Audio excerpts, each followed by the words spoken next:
Officer Klein looked her up and down slowly, not subtly, not apologetically, like an inspection that had already failed. "Hey," he snapped. "I said stop." She did. "That door isn't for people like you," he said, planting himself directly in her path. "This is City Hall, not a public waiting room." "I'm expected inside," she replied. He laughed, loud this time. "Expected by who?" he said. "Because I've got the list, and you're not on it." She reached for her coat. "Don't!" Klein barked, slapping his hand down hard on the folder before she could open it. "I didn't tell you to reach for anything." Heads turned now. Conversations thinned out.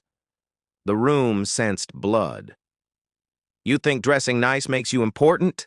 he went on. "You people always do. Walk in here like you own the place." Her voice stayed level, almost clinical. "You're overstepping!" That was the spark. "Overstepping?" Klein repeated, incredulous. "No, what you're doing is trespassing." He leaned closer, breath hot, words sharpened for maximum sting. "Let me break this down real simple," he said. "You don't look like staff. You don't look like leadership. And you sure as hell don't look like someone who belongs past this line." A few people stopped outright now. Someone whispered, "Jesus." "I'm giving you one last warning," Klein said, raising his voice so the whole lobby could hear. "Turn around and leave before I embarrass you." She met his gaze. "You're already doing that," she said. His face darkened. "Oh, you want embarrassed?" he said. "Fine." He grabbed her arm, harder this time, and yanked her a half-step forward. "Everyone listen up," Klein announced, loud and performative. "This woman refuses to identify herself and thinks rules don't apply to her." She didn't stumble. She didn't cry out.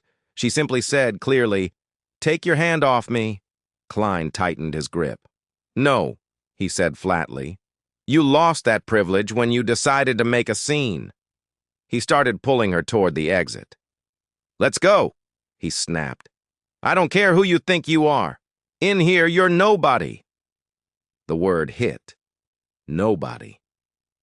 She looked around the lobby, the marble floors, the flags, the staffers staring and pretending not to, and spoke quietly.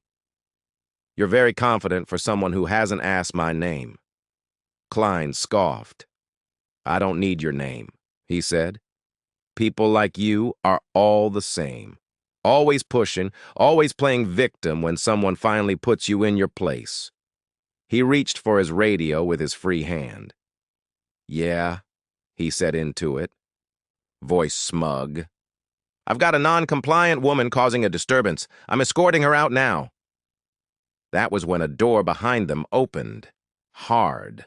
Footsteps echoed, and a voice, tight with disbelief and fury, cut straight through the room. "Officer, step away from her, now!" Klein turned, still holding her arm, still convinced he was in control, still unaware that, in that exact moment, his career was already over. The mayor had stepped out of the chamber, and his face had gone pale. Mayor Thomas Ridgway was a man who thrived on leverage. He understood rooms, understood optics, understood exactly when to smile and when to withhold it. He had shaken hands with senators, dined with donors, and survived 3 scandals without ever being caught holding the knife. But this was different. He walked quickly toward the entrance, eyes locked not on Officer Klein, but on the woman standing calmly in his grip. "Let her go," Ridgway said. Klein froze. "Sir," he began. "She was refusing." "I said let her go."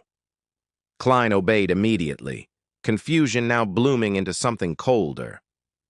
The woman adjusted her coat, smoothing the sleeve where his hand had been. Still calm. Still silent. Ridgway stopped in front of her, and did something no one in that building had ever seen him do. He nodded, not politically, not ceremonially, respectfully. "Governor Harper," he said, voice tight, "I didn't expect you so early." The word governor detonated through the lobby. Phones came out, whispers ignited, staffers stiffened. Officer Klein felt the blood drain from his face. The woman, Governor Alana Harper, met the mayor's gaze evenly. "Clearly," she said. Ridgway turned sharply to Klein. "Officer," he said, every syllable now a controlled blade, "do you have any idea who this is?" Klein swallowed. "No, sir." "That," Ridgway said, stepping aside as if revealing a truth too large to conceal, "is the governor of this state." Silence collapsed inward. Governor Harper turned to Klein at last. "I was elected 4 years ago," she said quietly. "Re-elected last fall. My schedule was submitted. My office confirmed. And yet somehow this still happened." Klein opened his mouth. Nothing came out. "I don't believe this was a mistake," she continued. "Mistakes are accidental. This was procedural confidence fueled by assumption." Ridgway interjected quickly. "Governor, on behalf of the city—" She raised a hand. "No apologies yet," she said. "I'm still observing." And with that, she walked past them, into City Hall, leaving behind a lobby full of people suddenly aware of how thin authority really was. The ethics briefing went on as scheduled. Cameras rolled, notes were taken, statements were recorded. Governor Harper sat in the front row, hands folded, listening more than she spoke. When she did speak, it was surgical. Questions about oversight, about internal accountability, about how often discretion was used as a substitute for equity. Ridgway answered carefully, sweat shining at his temples. Officer Klein was reassigned before noon. But that wasn't the end. 2 weeks later, Governor Harper released a public directive. It wasn't dramatic. It wasn't emotional. It was precise. A statewide audit of security protocols in government buildings. A mandatory bias and authority review for all law enforcement assigned to civic institutions. Funding reallocated. Oversight committees expanded. No names mentioned, no footage released, just policy. The cold kind of revenge, the kind that doesn't raise its voice, doesn't need to humiliate, doesn't need to explain itself. Officer Klein filed a complaint. It went nowhere. Mayor Ridgway announced early retirement 6 months later. And Governor Harper? She returned to City Hall exactly once more. Same entrance, same officer, newly trained, who stepped aside without hesitation. She nodded to him as she passed. Not forgiveness, not condemnation, just acknowledgement. Power, after all, doesn't need to announce itself. It simply stands still and lets the world reveal what it really is. Never measure a person by how little they explain themselves. Power doesn't always announce itself with titles or escorts. Sometimes it walks quietly, confident enough not to explain, not desperate enough to prove. And that is precisely why arrogance so often exposes itself first. The officer believed authority lived in his uniform. He mistook proximity to power for ownership of it. In doing so, he revealed a deeper injustice, the way certainty becomes cruelty when it's built on assumptions instead of knowledge. This story isn't just about a man who overstepped.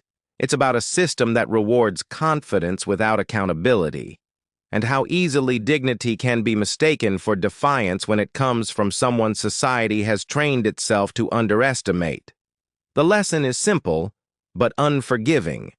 True power doesn't shout, doesn't grab, doesn't humiliate. It waits, it observes, and when the moment arrives, it corrects, cleanly, permanently, and on the record. Because in the end, arrogance makes noise. Justice makes changes. If this story made you uncomfortable, that's alignment, not friction. Discomfort is often the first KPI of truth. Here's the takeaway. Moments like this don't live only in headlines. They unfold every day, quietly, in hallways where power is assumed and dignity is tested.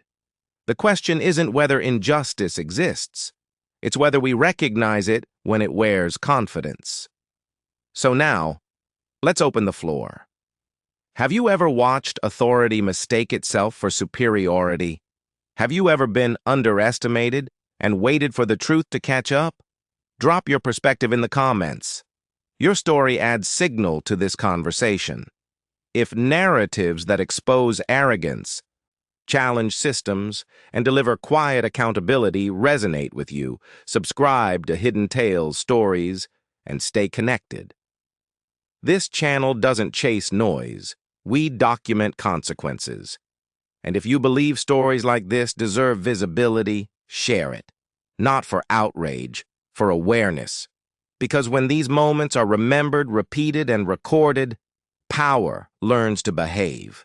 Don't forget to subscribe to Hidden Tales Stories for more powerful true-life stories. Thank you for your support because it helps keep the stories alive.